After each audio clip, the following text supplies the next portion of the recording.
అందరూ కూడా శ్రద్ధగా వినండి. మరి వాక్యాన్ని మా కొరకు మీరు ప్రార్థన చేయండి. విశ్వాసంతో కూడిన పరిచర్యకు మీరు సహకరించండి.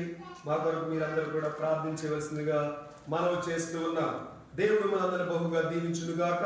కొన్ని నిమిషాలు మనం దేవుని వాక్యాన్ని ధ్యానించేద్దాం. దేవుని బిడ్డలారా, ఇప్పుడు చదువుకున్న వాక్యములో 22వ వచనాన్ని మనం మూల వాక్యముగా ధ్యానం చేద్దాం. ఇల్లు కట్టువారు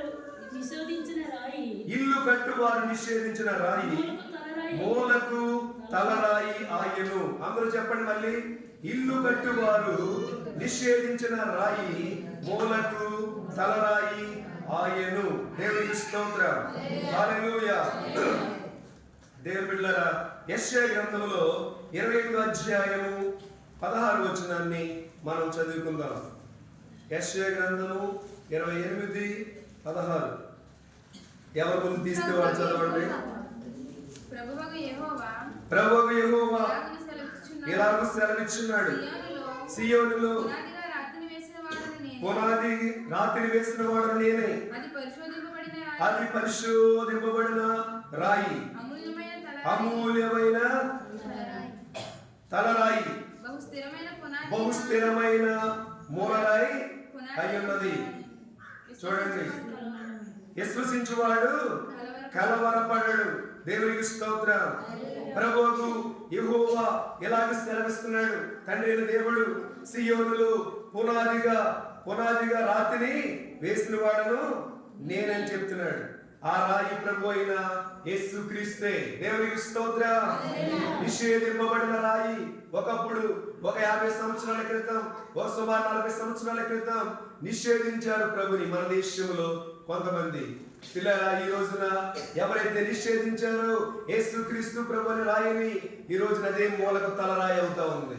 పిల్లల అగ్ర కులస్తులు యేసు ప్రభుని నమ్ముకుని యేసే దేవుడని దేవుడు దర్శించగా, దేవుడు స్వస్థపరచగా, దేవుడు మాట్లాడగా, ఈ రోజున అందరూ కూడా ప్రభు దగ్గరికి వస్తా ఉన్నారు, ప్రభుని నమ్ముకుంటా ఉన్నారు. ఆ రాయిని యేసుక్రీస్తునే రాయిని పిల్లల మూలరాయిగా తలరాయిగా ఉంచుకుంటా ఉన్నారు ఈ రోజున. దేవునికి స్తోత్రం. హల్లెలూయా. క్రైస్తవులంటే మైనారిటీ పీపుల్స్ కాదు, మెజారిటీ పీపుల్. ప్రపంచవ్యాప్తంగా పిల్లరా ఈ రోజున మరి దేవుడు నమ్ముకున్న 70% ప్రభు నమ్ముకున్న వాళ్ళు ఉన్నారు. దేవునికి స్తోత్రం. మన ఇండియాలో అయితే కేవలం 30% నమ్ముకున్న వారు ఉన్నారు. 100కి ఇంకా 70% నమ్ముకోవాల్సిన వారు ఉన్నారు. ప్రపంచవ్యాప్తంగా 100కి 70 మంది మారిపోయి యేసే దేవుడిని, రక్షకుడిని, ప్రభువు అని ఆరాధిస్తా ఉన్నారు ఈ రోజున. దేవునికి స్తోత్రం. హల్లెలూయా. ఈ రోజున క్రైస్తవ దేశాలే ప్రపంచవ్యాప్తంగా ఎక్కువగా ఉన్నాయి. అగ్రరాజ్యం అమెరికా దేశం. ఎందుకు అలా దేవుడు చేశాడు? ప్రభుని స్తుతించారు కాబట్టి, గణపరిచారు కాబట్టి, మహిమపరిచారు కాబట్టి ఈ రోజున ఆయన హెచ్చించాడు. ఇజ్రాయెల్ దేశం, ఇంగ్లాండ్ దేశం, పిల్లరా ఆస్ట్రేలియా దేశం, కెనడా దేశం, జపాన్, ఇవన్నీ కూడా క్రైస్తవ దేశాలే. హల్లెలూయా. పిల్లరా, ఈ రోజున మనం చూసినట్లయితే ప్రభువు యెహోవా సియోనులో పునాదిగా రాతిని వేసిన వాడును నేనే, అది పరిశోధింపబడిన రాయి, అమూల్యమైన తలరాయి. అమూల్యమైన తలరాయి అంటే ఆయన అమూల్యమైన రక్తం కార్చాడు మనందరి కోసం. మూల్యం కట్టలేము. మనుషుల యొక్క రక్తాన్ని మూల్యం కడతారు డాక్టర్లు. 1/2 లీటర్ ఎంత, 100 గ్రాములు ఎంత, లీటర్ ఎంత అని రక్తానికి వాల్యూ కడతారు, ఇన్ని రూపాయలని. కానీ యేసయ్య రక్తానికి ఎవరు కూడా వాల్యూ కట్టలేరు. మన ఇలువ మనకు తెలియదు, కానీ యేసయ్య రక్తం అంత ఇలువ. పిల్లలు ఈ రోజు మన ఆయన రక్తంతో మన కడిగాడు కాబట్టి, శుద్ధినిగా చేసినాడు కాబట్టి, పిల్లరా మనం పరిశోధింపబడిన పరిశుద్ధమైన రాళ్ళుగా దేవుడు మనందరినీ కూడా ఆయన మార్చి ఉన్నాడు. బహుస్థిరమైన పునాది అయిన మూలరాయి ఉన్నది. మూలరాయి ఉన్నది, బహుస్థిరమైన పునాది, స్థిరమైన పునాది. క్రీస్తు బండ మీద మనం కట్టుకుని ఉన్న విశ్వాసం అనే పునాదిని. పిల్లరా, విశ్వసించువాడు కలవరపడడు. ఆమేన్. విశ్వసించువాడు ఏమవుడండి? కలవరపడడు. దేవుని విశ్వాసం ఉంచినప్పుడు నీకు ఎన్ని కష్టాలు వచ్చినా, బాధలు వచ్చినా, నిందలు కలిగినా, అవమానాలు కలిగినా, దుఃఖములే వచ్చినా, వ్యాధులు నిన్ను వెంటాడినా కలవరపడవలసిన పని లేదు. యోహాను సువార్త 14వ అధ్యాయములో ప్రభువు ఇలా చెప్పారు, మీ హృదయాలు కలవరపడకుండా చూసుకోండి. నేను మరలా వస్తాను, మీకు స్థలాలు సిద్ధపరచడానికి వెళ్ళుచున్నాను, నేను స్థలములు మిమ్మల్ని తీసుకువెళతానని ప్రభు చెబుతున్నాడు. నీ హృదయంలో కలవరమా, చింతల, దిగుల ఈ రోజున ప్రభు తీసివేస్తాడు. ప్రభువుకు విశ్వాసం ఉంచి దేవుని బిడ్డ కలవరపడకుండా దేవుడు సహాయం చేస్తాడు. రోమరాసిన పత్రిక 10వ అధ్యాయం 11వ వచనం చదువుకుందాం. ఏమనగా ఆయన విశ్వాసం ఉంచి వాడెవడును సిగ్గుపడడని లేఖనము చెప్పుచున్నది. ఆయన విశ్వాసం ఉంచిన ప్రియ దేవుని బిడ్డ నువ్వెన్నడూ కూడా సిగ్గుపడకుండా నిన్ను చేస్తాడు, అవమాన పాలు కాకుండా నిన్ను చేస్తాడు. దేవుని కొరకు నువ్వు నిలబడాలి, దేవుని కొరకు స్థిరముగా ఉండాలి. దేవుని బిడ్డలారా, ఇంకా మనం చూసినట్లయితే మత్తయి సువార్త 21వ అధ్యాయము 42వ వచనం చదువుదాం. మరియు యేసు వారిని చూచి, మత్తయి సువార్త 21:42. మరియు యేసు వారిని చూసి ఇల్లు కట్టువారు నిషేధించిన రాయి మూలకు తలరాయను, ఇది ప్రభు వలన కలిగెను, ఇది మన కన్నులకు ఆశ్చర్యము. దేవునికి స్తోత్రం. యేసుక్రీస్తు ప్రభు ఆనాడే చెప్పారు. యెషయా ప్రవక్తల మాటలు, కీర్తనకారుడు ప్రవచించిన మాటలు, అక్కడ ప్రవచనాలు, ఇక్కడ నెరవేర్పు. ప్రభు వారు పరిశుద్ధాత్మ పూర్ణుడే చెప్తా ఉన్నాడు. ఆనాడు శిష్యులకు, ఆనాడు ప్రజలకు దేవుని బిడ్డలారా ద్రాక్ష తోటకు ఉపమానం చెబుతూ కిందకు చెప్పుకుంటూ వచ్చాడు. ఇల్లు కట్టువారు నిషేధించిన రాయి మూలకు తలరాయి, ఇది ప్రభు వలన కలిగెను, ఇది మన కన్నులకు ఆశ్చర్యము అనే మాట మీరు లేఖనములు ఎన్నడూ చదవలేదు అంటా ఉన్నాడు. ఇది మన కన్నులకు ఆశ్చర్యమే. ఈ రోజు మంచి వాతావరణం కొరకు మనం ప్రార్థన చేస్తాం. ప్రభు కృపను బట్టి మంచి వాతావరణం ప్రభు ఇచ్చాడు. ఈ విశాలమైన, ఈ ఖరీదైన మంచి మందిరమును దేవుడు మనకి ఇచ్చాడు. ఇది మన కన్నులకు ఆశ్చర్యం కాదా? భయంకర కరోనాలో అనేక వేల మంది చనిపోయారు, లక్షల మంది. మనం బ్రతికున్నామంటే ఇది మన కన్నులకు ఆశ్చర్యం కాదా? దేవునికి స్తోత్రం. హల్లెలూయా. దేవుడు ఇది ప్రభు వలన కలిగెను. నీకు బిడ్డలు కలిగిన, ఇల్లు కలిగిన, వ్యాపారంలో లాభము వచ్చిన, పొలము దేవుడిచ్చిన, ఎవరి వల్ల కలిగిన చెప్పాలి మనం?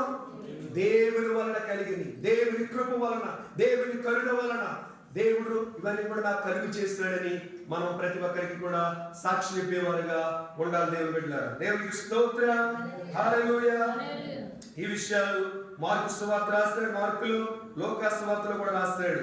దేవుని బిడ్డలారా, మార్కు, మత్తయి, లోకా 3 సువార్తల్లో కూడా ఈ మాట మనకి కనిపిస్తూ ఉంటుంది. తర్వాత అపోస్తుల కార్యాల గ్రంథం 4:11 చదవండి. ఇల్లు కట్టువారైన మీరు తృణీకరించిన రాయి ఆయను. ఇల్లు కట్టువారైన మీరు తృణీకరించిన రాయి ఆయనే, ఆ రాయి మూలకు తలరాయి ఆయను. దేవునికి స్తోత్రం. హల్లెలూయా. దేవుని బిడ్డలారా, ఎంత క్లియర్ గా రాస్తాడు చూడండి. ఇక్కడ లూకా భక్తుడు అపోస్తుల కార్యాల గ్రంథములో రాస్తాడు. ఇది మనం చూసినట్లయితే పిల్లరా, ఇక్కడ ఎంత క్లియర్ గా రాయబడ్డదో. మీరు తృణీకరించిన రాయి ఆయనే. ఈ రోజున తృణీకరించిన వారందరూ కూడా యేసు ప్రభు మాకు కావాలి, ప్రభు మాకు కావాలి, దేవుడు మాకు కావాలి, మందిరంలోకి మేము వస్తాం, మేము నమ్ముకుంటామని అనేక అష్టాది వర్ణము ఈ రోజు మన భారతదేశంలో మరి నమ్ముకుంటూ ఆ రాయి అయిన ప్రభు దగ్గరికి, క్రీస్తు దగ్గరికి, మందిరములోనికి వస్తూ ప్రభువే దేవుడని ఆరాధిస్తా ఉన్నారు. దేవుడికి మహిమ కలుగును గాక. హల్లెలూయా. హల్లెలూయా. మొట్టమొదటిగా సజీవమైన రాయి. ఈ రాయి పేతురు రాసిన మొదటి పత్రిక 2వ అధ్యాయం 4వ వచనం చదవండి. పేతురు రాసిన మొదటి పత్రిక 2వ అధ్యాయము. మనుషుల చేత విసర్జింపబడినను దేవుని దృష్టికి ఏర్పరచబడినదియు అమూల్యమును సజీవములైన రాయియగు ప్రభువునొద్దకు వచ్చిన వారై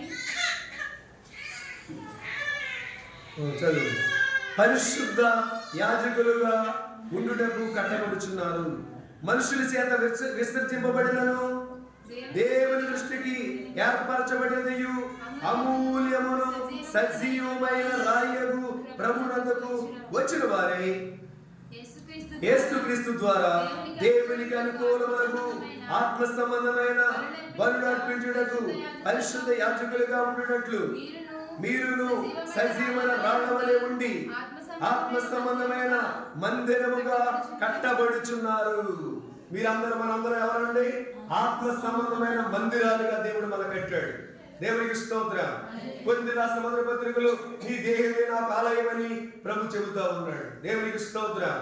ఈ లోకంలో కొన్ని రాళ్ళు మనం చూసినట్లయితే మైలు రాళ్ళు ఉంటాయి.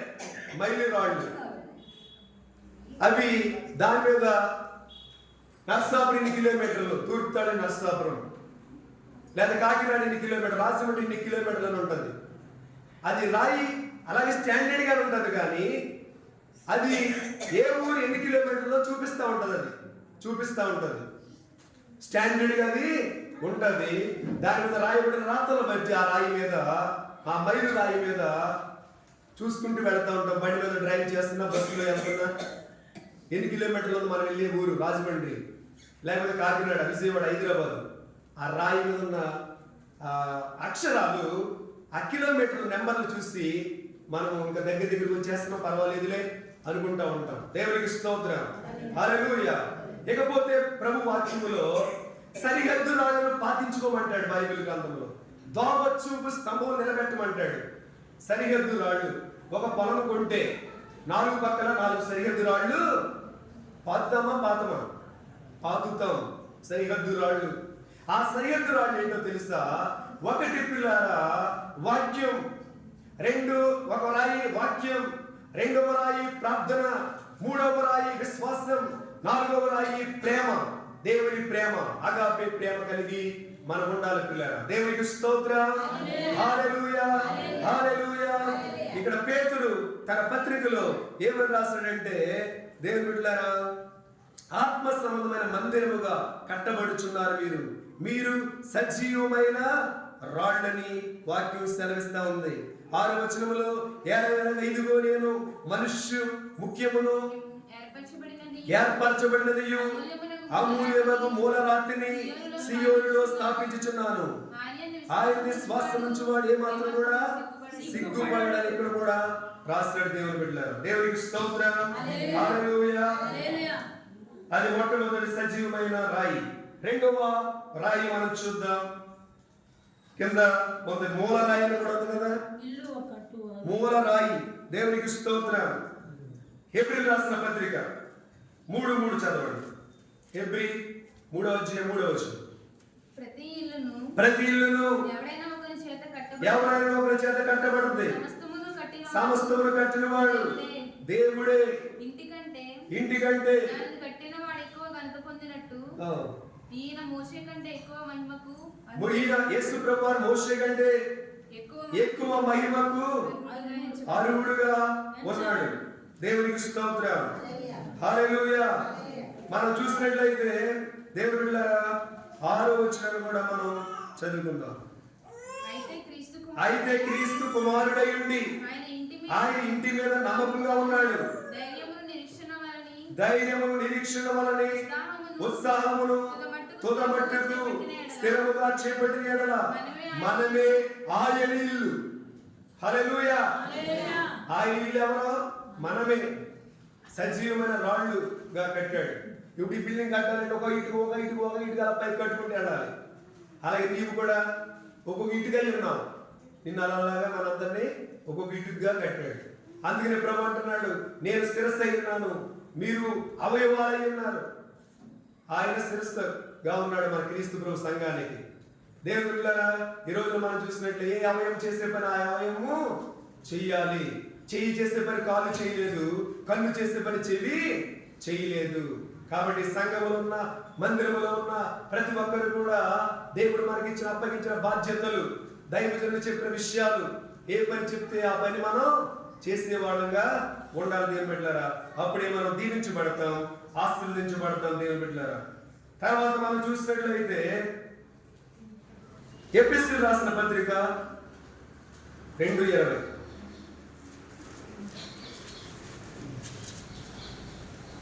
క్రీస్తు యేసే ముఖ్యమైన మూలరాయి ఉండగా అపోస్తలులు ప్రవక్తలు వేసిన పునాది మీద మీరు కట్టబడి ఉన్నారు. దేవునికి స్తోత్రం. క్రీస్తే మన మూలరాయి. అందరూ చెప్పండి, యేసు క్రీస్తు ప్రభువే మనకు మూలరాయి అయి ఉన్నాడు. కాబట్టి మీరు ఎదుట పరజనులు పరదేశులై ఉండక పరిశుద్ధులతో ఏక పట్టణస్థులు దేవుని ఇంటి వారై ఉన్నారని రాశాడు ఇక్కడ భక్తుడైన పౌలు ఎఫెసీ పత్రికలో. ఏమై ఉన్నాడు? మనం పరిశుద్ధులతో ఏక పట్టణస్థులము దేవుని ఇంటి వారమై మనం ఉన్నాము. ఇక మీద పరజనులను పరదేశులై ఉండక దేవుని బిడ్డలమై ఉన్నాం. క్రీస్తు ముఖ్యమైన మూలరాయి ఉండగా అపోస్తలులు ప్రవక్తలు వేసిన పునాది మీద మీరు కట్టబడి ఉన్నారు. క్రీస్తు ప్రభువే మూలరాయి అయితే దేవుని అపోస్తలులు ప్రవక్తలు వేసిన పునాది. అపోస్తలుల గారి 2:42 మీరు అపోస్తలుల బోధ యందును సహవాసం యందును రొట్టె విరిచినందును ప్రార్థన చేయడందును ఎడతెగక ఉండమని చెప్పాడు అక్కడ. మన బోధ అపోస్తలుల బోధ. దేవునికి స్తోత్రం. అపోస్తలులు అంటే ఎవరు? యేసు ప్రభు శిష్యులు. దేవునికి స్తోత్రం. హల్లెలూయా. పిల్లరా, ఈ రోజు మనం చూసినట్లు అపోస్తలులు ప్రవక్తలు వేసిన పునాది మీద మనం కట్టబడ్డాం. ప్రతి కట్టడం ఆయనలో చక్కగా అమర్చబడి ప్రభునందు పరిశుద్ధమైన దేవాలయమునకు వృద్ధి పొందుచున్నది. ఆయనలో మీరు కూడా ఆత్మమూలముగా దేవునికి నివాస స్థలమునకు కట్టబడుచున్నారని దేవుని వాక్యంలో మనం చూస్తున్నాం. దేవుని బిడ్డలారా, రోమా రాసిన పత్రిక 9:33 చదవండి.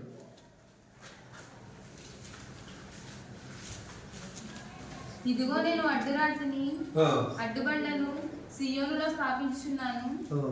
ఆయన విశ్వాసం ఉంచువాడు. ఇదిగో నేను అడ్డురాతిని అడ్డుబండను సియోనులో స్థాపించుచున్నాను.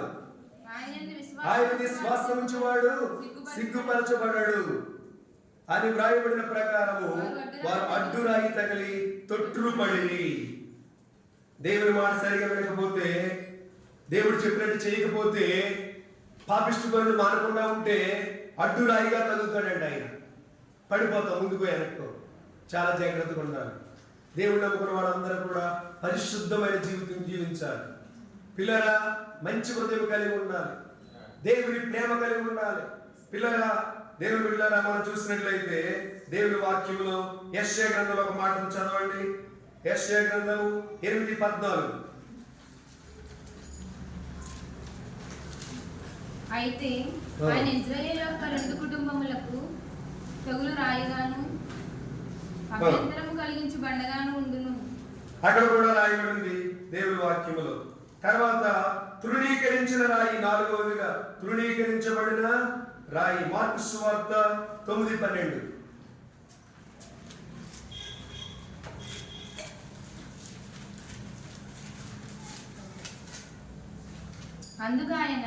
అందుకు ఆయన ఏలియా ముందుగా వచ్చి సమస్తమును చక్కబెట్టునన్న మాట నిజమే.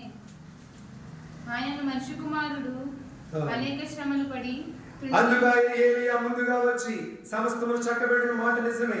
ఆయన మనిషి కుమారుడు అనేక శ్రమలు పడి తృణీకరింపబడవలనని వ్రాయబడుట ఏమి? చూసారా, అనేక శ్రమలు పడ్డాడు ఆయన. అనేక కష్టాలు. పిల్లల ఉమ్ములూసారు ప్రభు మీద, తల పెరిగి వేస్తారు. పిల్లల చేతుల్లో మేకులు, కాళ్ళలో మేకులు, ప్రక్కన బల్లిపోటు, శిరస్సుకు ముళ్ళ కిరీటం, పంచగాయాలు, ఈపి మీద 39 కొరడా దెబ్బలు. ఎవరి కోసమండి? మన కోసమే. మనందరి పాపముల కొరకు, మనందరి పాప దోషముల కొరకు ఆయన నలుగొట్టబడ్డాడు. ఆయన పిల్లల సిలువ వేయబడ్డాడు. రక్తమంతా కూడా ఆయన మన కొరకు దేవుని బిడ్డలారా ఆయన ధారబోసి ఉన్నాడు. దేవునికి స్తోత్రం. హల్లెలూయా. ప్రభువుకు ప్రియమైనటువంటి దేవుని బిడ్డలారా, ఆ ప్రభువును మనం ఈ రోజు మనం జ్ఞాపకం చేసుకుంటూ ఉన్నాం. దేవునికి స్తోత్రం. హల్లెలూయా. లూకా సువార్త 23:11 చదవండి.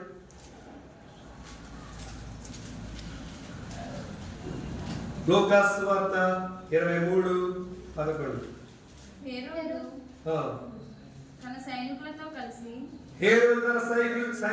కలిసి ఆయన తృణీకరించి అపహాసించి ఆయన ప్రశస్తమైన వస్త్రము తొడిగించి మరలా పంపెను. అంతకు ముందు హేరోదును పిలాతును ఒకరినొకడు శత్రువులై ఉండి ఆ దినమునే ఒకరినొకడు మిత్రుడైపోయిన యేసు ప్రభు మరణానికి. హేరోదు పిలాతు ఇద్దరు ఒకప్పుడు బద్ద శత్రువులు అంటండి.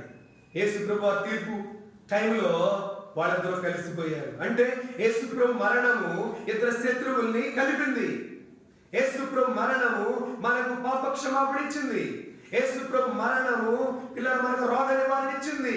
యెషయా గ్రంథం 53:5లో ఆయన పొందిన దెబ్బల చేత గాయముల చేత మనకు స్వస్థత కలుగుచున్నదని దేవుని వాక్యం సెలవిస్తా ఉంది. దేవుని బిడ్డలారా, దేవునికి స్తోత్రం.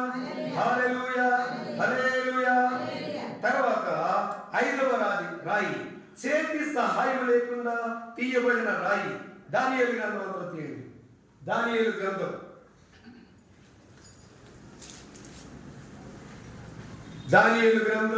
2వ అధ్యాయం 34వ వచనం. మరియు చేతి సహాయము లేక తీయబడిన ఒక రాయి, చేతి సహాయము లేక తీయబడిన ఒక రాయి, ఇనుమును మట్టియు కలిసిన ఆ ప్రతిమ యొక్క పాదముల మీద పడి దాని పాదములను తుత్తునీయులుగా విరగగొట్టినట్టు మనకు తమకు కనబడెను. అంతటా ఇనుమును మట్టియు ఇత్తడియు వెండియు బంగారమును ఏకంగా దంచబడి కళ్ళెములోని చెత్తవలె కాగా వాటికి స్థలము ఎచ్చటను దొరకకుండా గాలి వాటిని కొట్టుకొనిపోయారు.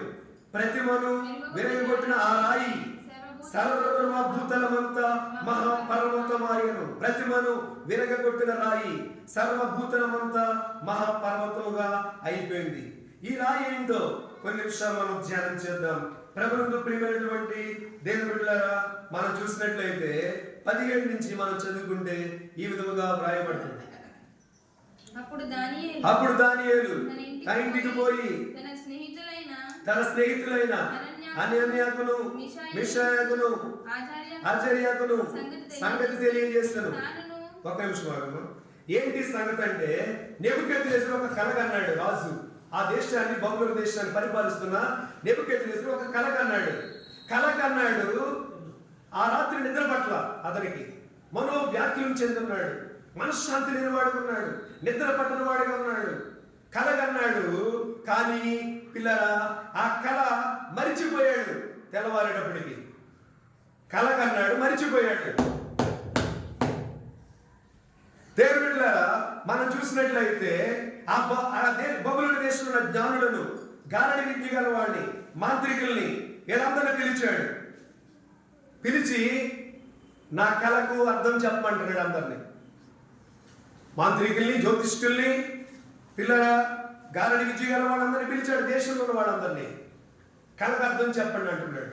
రాజా మీరు కళ చెబితే దాని భావం మేము చెప్పడానికి ప్రయత్నం చేస్తామన్నారు. మీరు కళ చెప్పండి, కళకి భావము మేము చెప్తాం అంటే కళ మరిచిపోయాను అంటున్నాడు రాజు. నెబుకద్నెజరు రాజు, కళ మర్చిపోయాను, కళ మీరే చెప్పాలి, దాని భావం కూడా మీరే చెప్పాలి. కొన్ని రోజులు టైం ఇస్తున్నాను, ఇది చెప్పకపోతే మిమ్మల్ని అందరినీ చంపేస్తా, మిమ్మల్ని అందరినీ లేపేస్తాను అంటున్నాడు రాజుగారు.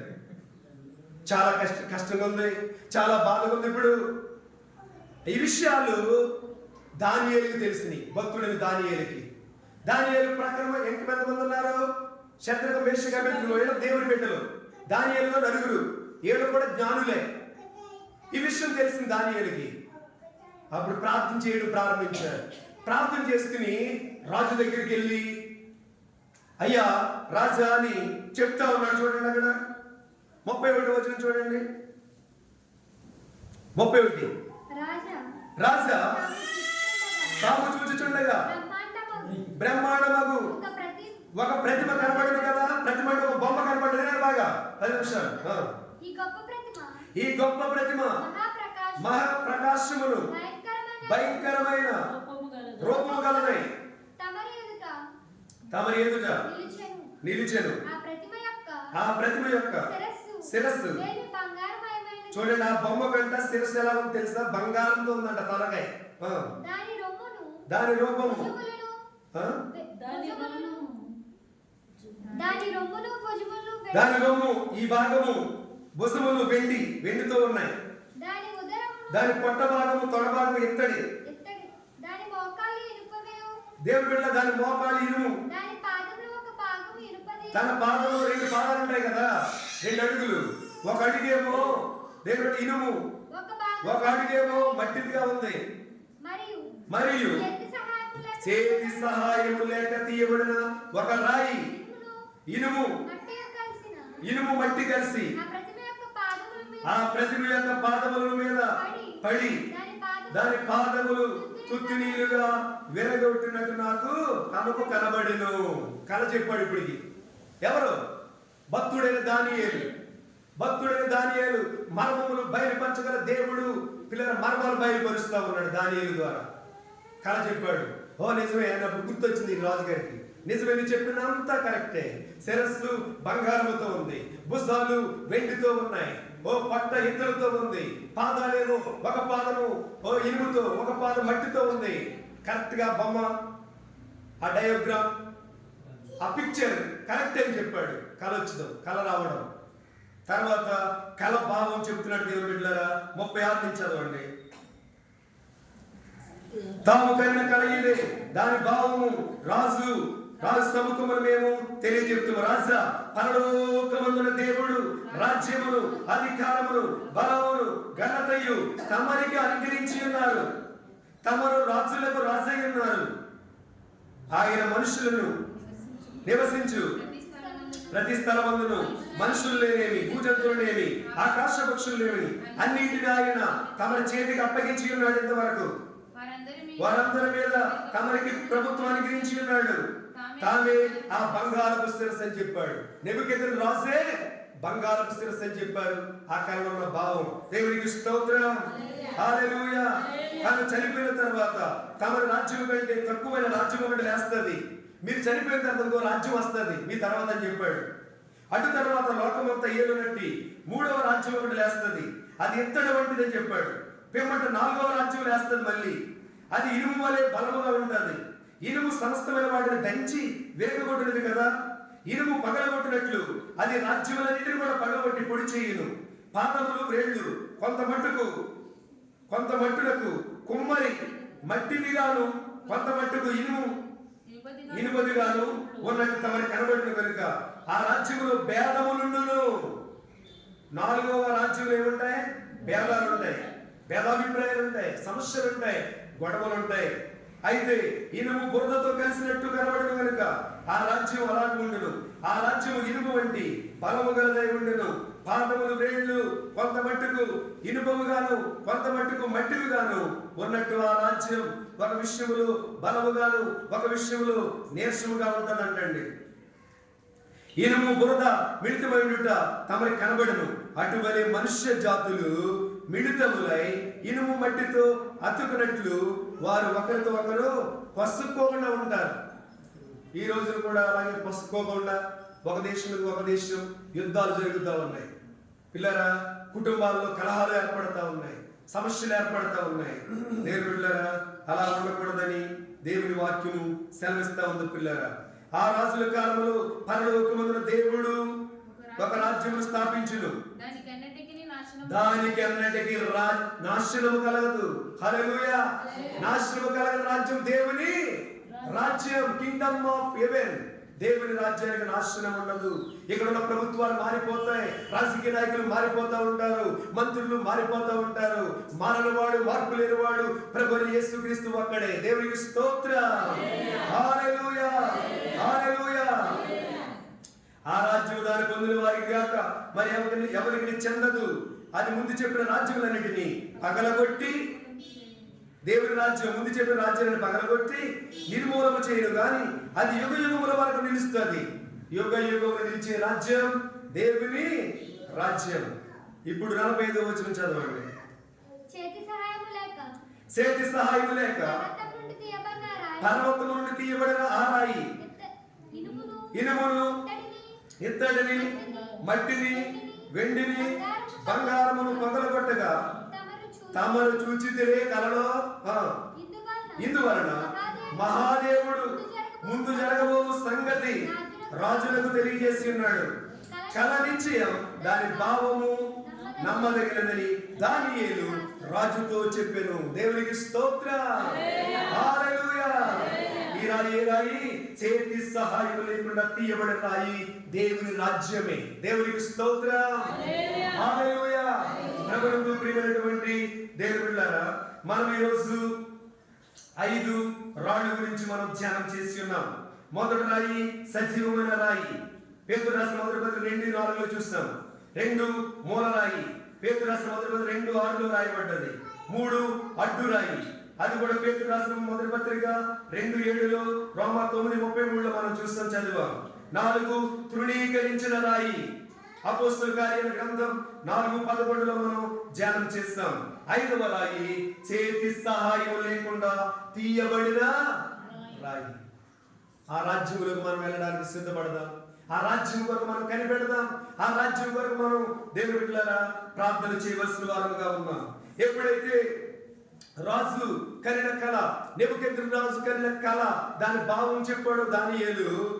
దానియేలుని రాజు హెచ్చించాడు. చూడండి, రాజు దానియేలుని ఏం చేశాడమ్మా?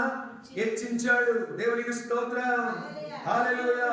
అంతటి రాజు నెబుకద్నెజరు దానియేలుకు సాష్టాంగ నమస్కారం చేసి అతను పూజించి నైవేద్య ధూపములు అతనికి సమర్పింప ఆజ్ఞాపించారు.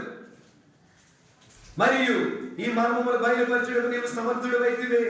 నీ దేవుడు దేవతలకు దేవుడు, రాజులకు ప్రభువు. మన ప్రభు ఎవరండి? అందరూ చెప్పాలి. మన దేవుడు ఎవరు? యేసు ప్రభువారు. దేవతలకే దేవుడు, రాజులకే రాజు. Lord of lord, king of king. ప్రభులకు ప్రభు, రాజులకు రాజు యేసు ప్రభు. అందరూ చప్పట్లు కొట్టి ప్రభు నామాన్ని గణపరచాలి.